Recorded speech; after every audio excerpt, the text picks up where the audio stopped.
Practical Sanatanta Part 1. It is in four parts. प्रणाम। मैं professor Ashwini Agrawal 4D infuser institute से बोल रहा हूं। आज 13 जनवरी लोहड़ी का दिन है और कल मकर संक्रांति। तो आज से मैंने डिसाइड किया, या हमने बेसिकली हमारी टीम ने डिसाइड किया कि आज से हम प्रैक्टिकल सनातनता पर एक सीरीज शुरू करेंगे। दिल्ली ज्ञान यूट्यूब चैनल पर अवेलेबल रहेगा ये प्रैक्टिकल सनातनता। सनातनता तो तकरीबन सब जानते ही हैं, क्या है, सुना है, सबको पता है। सनातन यानी जो कभी समाप्त नहीं होता, सनातनता। अब समाप्त का मतलब बहुत इंपॉर्टेंट है समझना। यहां पर हम प्रैक्टिकल सनातनता की बात कर रहे हैं। प्रैक्टिकल सनातनता का मतलब हमने क्या कहा कि सनातनता सब जानते हैं, समझते हैं, या जो भी समझते हैं उसके बारे में, पर जानते हैं एटलीस्ट सब कुछ। कि प्रैक्टिकल मतलब सनातनता एक ऐसी चीज है जो आदि और अनंत है दोनों तरफ से। मतलब इन्फिनिटी एक शब्द है, वो इन्फिनिटी शायद शब्द बहुत ज्यादा रेलेवेंट नहीं लगता मेरे को, क्योंकि इन्फिनिटी का मतलब होता है रिपीटेबिलिटी। बट सनातनता का मतलब है अनंत। अनंत का मतलब, अनंत जो है आप किससे समझ सकते हैं? अगर अनंत समझना, प्रैक्टिकल जब एग्जांपल की बात करते हैं हम लोग, तो अनंत किससे समझा जा सकता है? क्या वायु अनंत है? नहीं।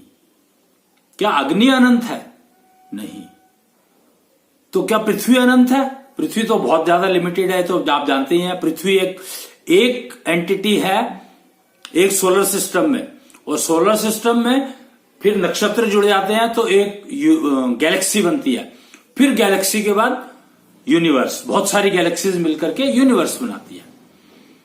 तो प्रैक्टिकल सनातनता की जब बात करते हैं तो हम पृथ्वी की बात करेंगे। जब हम सनातनता की बात करते हैं तो हम ब्रह्मांड की बात करते हैं, ब्रह्मांड से भी परे एक्चुअली। तो प्रैक्टिकल सनातनता में बात होती है, जब हम सनातनता की बात करते हैं तो हमारे दिमाग में 3 शब्द आते हैं जो बहुत इंपॉर्टेंट है। ब्रह्मा, विष्णु, महेश। ये 3 शब्द बहुत बहुत जिंदगी के रेलेवेंट हैं। ब्रह्मा क्या है? ब्रह्मा जो है वो हमारे शरीर को कहा गया। ब्रह्मा यानी शरीर। शरीर जो है उसका ध्यान रखना सबसे ज्यादा जरूरी है। क्यों? क्योंकि सारे कष्ट या सारे आनंद शरीर पाता है, सारे भुगतता है। करता कोई और है और भुगतता शरीर है। वो कहते हैं मेरा मन दर्पण बन जाए। तो हम यहां पर कहते हैं कि मेरा तन दर्पण। प्रैक्टिकल सनातनता की जब बात करते हैं हम, तो हम कहते हैं मेरा तन दर्पण बन जाए। यानी मेरा तन दर्पण बन जाए, भले बुरे सारे कर्मों को ये ही तो भुगताए, मेरा तन दर्पण बन जाए। प्रैक्टिकल सनातनता। प्रैक्टिकल सनातनता में सबसे ज्यादा इंपॉर्टेंस दी गई है शरीर को, और शरीर की रचना की थी ब्रह्मा जी ने 5 तत्वों का उपयोग करके। लेकिन क्या 5 तत्वों से शरीर बनता है?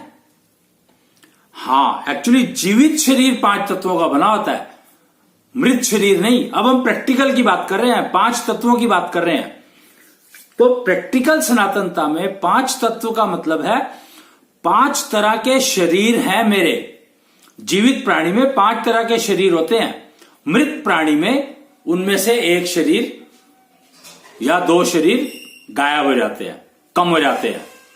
वो शरीर जब शरीर छोड़ देते हैं तो जीवित से प्राणी मृत हो जाता है। प्रैक्टिकल सनातनता ने हमें बताया जीवित और मृत प्राणी का फर्क। ये और किसी चीज में समझ में नहीं आता है। कहीं पर भी चले जाओ आप, आपको 5 तत्वों के नाम सुने हैं आपने, पर 5 तत्वों की रेलेवेंस क्या है वो पता नहीं लगती है। और पांचवें तत्व मतलब पांचों तत्व के बारे में जानकारी नहीं है अभी तो। 5 तत्व कौन से हैं ये तो नाम तो सबको पता है, आकाश, पृथ्वी, जल, वायु, अग्नि। पर अग्नि को हम जो देखते हैं, हम प्रकाश देखते हैं, अग्नि नहीं देखते। अग्नि तो दिखाई नहीं देती, तो हमें क्या दिखता है? प्रकाश। वायु, वायु को देख सकते हो क्या? पेड़ हिलते हुए दिखाई देते हैं, वायु को नहीं देख सकते आप। हवा को महसूस कर सकते हो, वायु और हवा में फर्क है। वायु को तो आप देख भी नहीं सकते, महसूस भी नहीं कर सकते, हवा को देख सकते हो। वायु का जो यौगिक है, कंपाउंड है, उसको आप देख सकते हो। अग्नि का कंपाउंड है प्रकाश। वायु का क्या वो है? वायु का जो यौगिक है वो क्या है? जैसे अग्नि का यौगिक है प्रकाश, ऐसे ही यौगिक मतलब मॉलिक्यूल, यौगिक मतलब मॉलिक्यूल। तो अग्नि का मॉलिक्यूल है प्रकाश और वायु का मॉलिक्यूल है हवा। हवा जो हिलाती है, ट्रांसपोर्ट का काम करती है। हवा ट्रांसपोर्ट का काम करती है और नष्ट नहीं करती।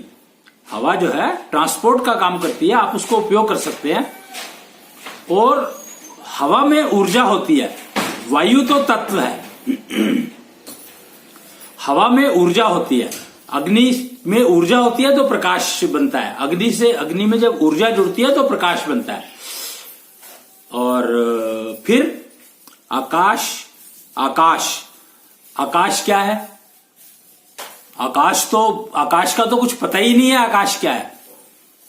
आकाश जो है वो पाताल में छुपा हुआ है। और जो नीला रंग देखते हैं ना ऊपर हम, वो पानी में झांको तो पानी में आकाश का प्रतिबिंब दिखाई देता है, मिरर। पानी मिरर का काम करती है। तो जो आकाश में जब ऊर्जा जुड़ती है तो वो नीले रंग में दिखाई देता है। स्काई ब्लू कहते हैं उसको, टर्कोइश। वो कब दिखता है? आकाश तत्व में ऊर्जा जुड़ती है तब वो दिखाई देता है। फिर उसके बाद आती है पृथ्वी। पृथ्वी जिसपे हम रहते हैं। और पृथ्वी कैसे बनती है? आकाश के अंदर जब जल और वायु मिलते हैं और तीनों की ऊर्जा एक हो जाती है तो पृथ्वी बन जाती है। आप देखेंगे पहले जल बनता है। जल यानी जल तत्व और पानी जो है उसका यौगिक है, मॉलिक्यूल पानी है। तो पानी बनता है पहले। वो कैसे बनता है? आकाश के अंदर जो ऊर्जा है वो आकाश तत्व और उसकी ऊर्जा, वायु तत्व और उसकी ऊर्जा, अग्नि तत्व और उसकी ऊर्जा, जब ये तीनों मिलते हैं तो जल बनता है। जल तत्व बनता है। और जल की जब ऊर्जा बनती, जो जल के अंदर जो ऊर्जा होती है तो वो पानी बना देती है। और फिर पानी में जब काई जमने लगती है तो वो पृथ्वी बन जाता है, पृथ्वी तत्व बनता है। तो ये आप समझ लो, पृथ्वी की ऊर्जा जो है वो एग्रीकल्चर करती है। पृथ्वी की ऊर्जा एग्रीकल्चर के लिए रिस्पॉन्सिबल है। जब उसमें इसकी अग्नि की ऊर्जा, जल की ऊर्जा, आकाश की ऊर्जा, वायु की ऊर्जा, ये सब मिल जाती हैं पृथ्वी पर तो एग्रीकल्चर बनता है। पृथ्वी तत्व का उपयोग एग्रीकल्चर, कल्टीवेशन। तो हमें यह समझ लेना चाहिए। और ऊर्जा, जो इसमें मैंने एक ऊर्जा शब्द यूज किया, ये कॉमन है।